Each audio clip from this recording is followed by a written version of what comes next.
The idea behind Operation Postmaster was a sensitive and potentially catastrophic bone of contention that had British authorities torn apart as 1941 drew to a close. On the one hand, the small-scale raiding force and special operations executive operatives that had come up with it were more than eager to show the world the capabilities of commando warfare. In their mind, stealing several German ships right in front of the noses of the Third Reich would be a risky yet attainable operation. On the other hand, some British officials were concerned about the mission taking place on the island of Fernando Po, a Spanish African territory. The event could ignite a diplomatic conundrum if the mission failed and British commandos were captured in neutral territory. The Franco regime was all but a wartime ally of Nazi Germany, and an act of aggression on their territory had the potential to be the last drop that pushed Franco into joining the Axis powers. Even so, British Prime Minister Winston Churchill was unmoved by the threat of an Axis Spain and wanted to prove that his secret commandos could shift the tides of the war. Operation Postmaster was happening, even if it meant pulling Spain into the fight.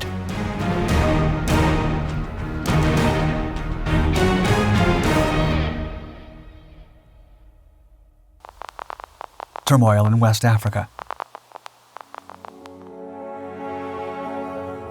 In the summer of 1941, the Special Operations Executive, or SOE, experiment was still in its infancy.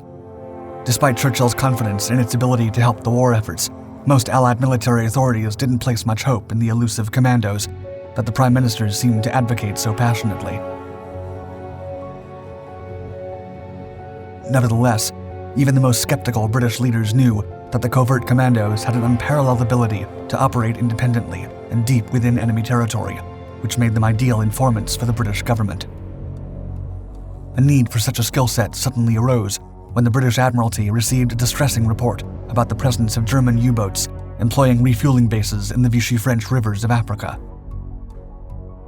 The Combined Operations Command assembled a team of elite operatives from the Special Operations Executive and the daring Small-Scale Raiding Force, or SSRF, to locate and investigate the enemy's submarine bases. On August 9, 1941, a group comprising 5 members of the SSRF embarked on a 6-week voyage from Dorset, England, aboard a 65-ton Brixham yacht trawler known as Maid Honor. After an uneventful journey, the team arrived at Freetown, Sierra Leone on September 21st and joined forces with a group of SOE soldiers. The commando team then infiltrated the West African territories to begin their search for the hidden Nazi U-boat bases. Several weeks passed, and the British operatives failed to locate the targeted naval bases. Nevertheless, a new target earned their interest. The men had discovered that a port in Santa Isabel Fernando Po, a Spanish island off the West African coast, was home to 3 Axis ships. The vessels were identified as Duchess d'Aosta, an Italian cargo liner weighing 7,872 tons, a sizable German tugboat named Licomba, and a diesel-powered barge called Bibundi, which was also believed to be of German origin. The commandos managed to get their hands on the ship's manifests, which reported their cargo as carrying wool, tanning materials, and copper.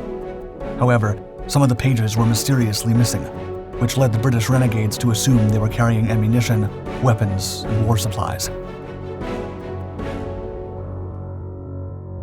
Reluctance. The operatives divided their attention. Some stayed near the port to watch over the Axis ship's every movement, while the rest began to sketch an ambitious operation to steal the vessel. However, even after the planning was ready, they struggled to get the green light from the Admiralty, which was heavily concerned with executing a covert operation in a neutral territory friendly to Germany. It took 3 months, but the Admiralty finally accepted Operation Postmaster on November 20th. The scheme called for the involvement of 17 locally recruited men, 11 SSRF commandos, and 4 SOE agents. The plan involved transporting the raiders to the island via tugboats, where they would work together to seize the Axis vessels while simultaneously diverting the attention of enemy soldiers. But before the commandos could begin their preparation, the whole affair faced a massive obstacle as Sir George Gifford, the British General Officer of West Africa Command, declined to support the operation, especially if it involved local men. He believed that, regardless of how the planners assessed the situation, the likelihood of failure significantly surpassed that of success. Following Gifford's denial to cooperate, the Foreign Office and the British Embassy in Madrid also refused to support the operation, and the Admiralty was forced to suspend the mission. Everyone was hesitant because the Axis vessels were harbored on a Spanish island. The country remained neutral throughout the war, despite Spain leaning towards the Axis powers, and at one point almost joining them. As such, the operation could be interpreted as espionage and piracy against the Spanish regime. Nevertheless, Churchill insisted fiercely on proceeding with the mission and was livid at the constant setbacks. The party animal. Months passed, and Spain began tightening its relations with the Axis powers. In response, the SSRF started to pressure the Admiralty to revisit Operation Postmaster. Finally, on January 6, 1942, the Foreign Office and Admiralty reversed their decision and approved the mission. Immediately, the SEO and SSRF agents began to reformulate their plan, as the Admiralty prohibited using the original 17 locals. Now the mission would be executed solely by members of the British military.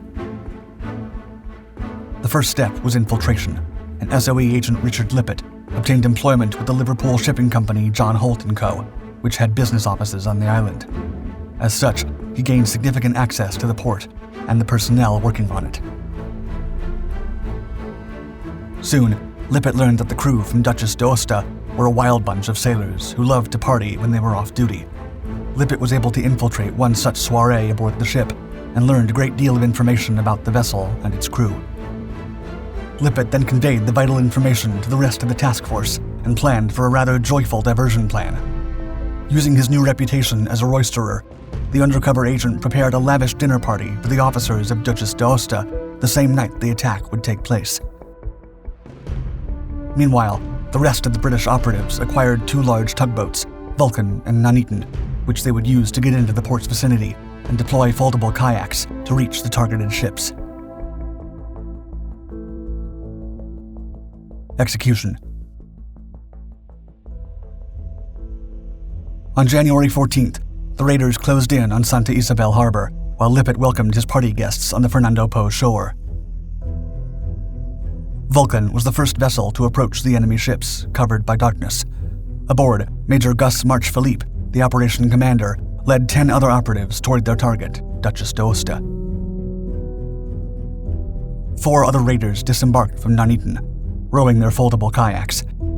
They then made their way toward Licumba and Babundi. The tension was unbearable as the operatives moved in complete silence and hoped that Lippett's trap had been successful. The port's lights were extinguished at night as part of wartime protocol, which gave the raiders a significant advantage as they approached their objective.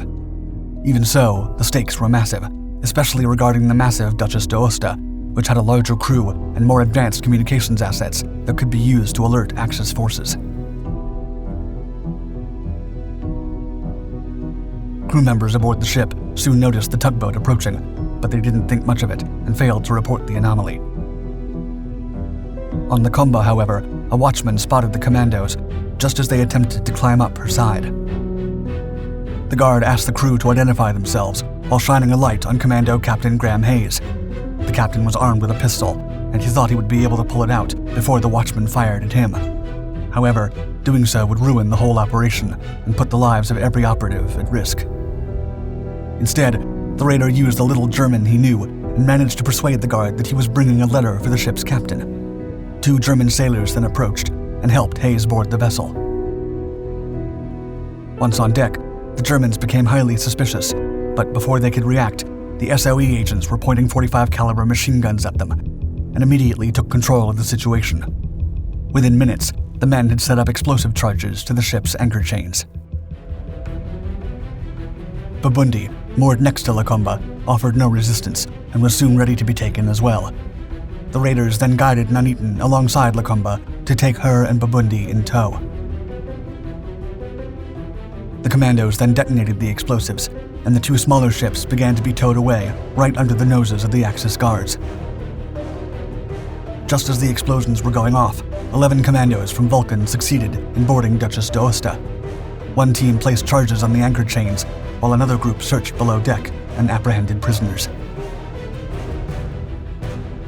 The raiders had now taken control of the 3 Axis ships, but the explosions had alerted the townspeople and guards. Aftermath. Despite alerting the entire town, the locals didn't try to stop the ships that were being towed away, and they attributed the attack to an aerial raid. The town's anti-air emplacements began to fire vehemently into the night sky, although there were no warplanes to target. The SAM fire helped the commandos continue their escape, as the fear of aerial attacks also prevented the locals from turning on the harbor's light. The operation took less than 30 minutes and was a formidable success, with the operatives achieving their goals without firing a single shot or suffering one casualty. Nevertheless, the Spanish government was seething, with Foreign Minister Serrano Suner describing the event as, quote, an intolerable attack on our sovereignty. No Spaniard can fail to be roused by this act of piracy, committed in defiance of every right and within water under our jurisdiction. Do not be surprised if we return the answer which the case demands, that of arms. Even so, the Spanish had no evidence of any British involvement, and their threats were inconsequential.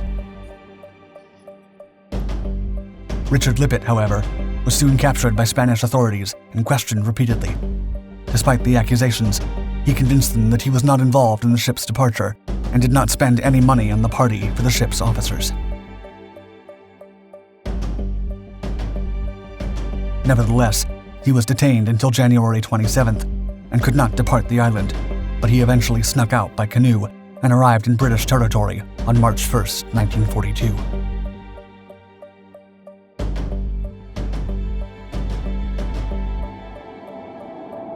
Thank you for watching Dark Ducks. Don't hesitate to subscribe to our channel and hit the notification bell so you don't miss our retelling of history's most thrilling war stories. You can also click on your screen and check out our other Dark Documentaries channels for many more amazing warfare technology and vehicles. We publish regularly, so stay tuned.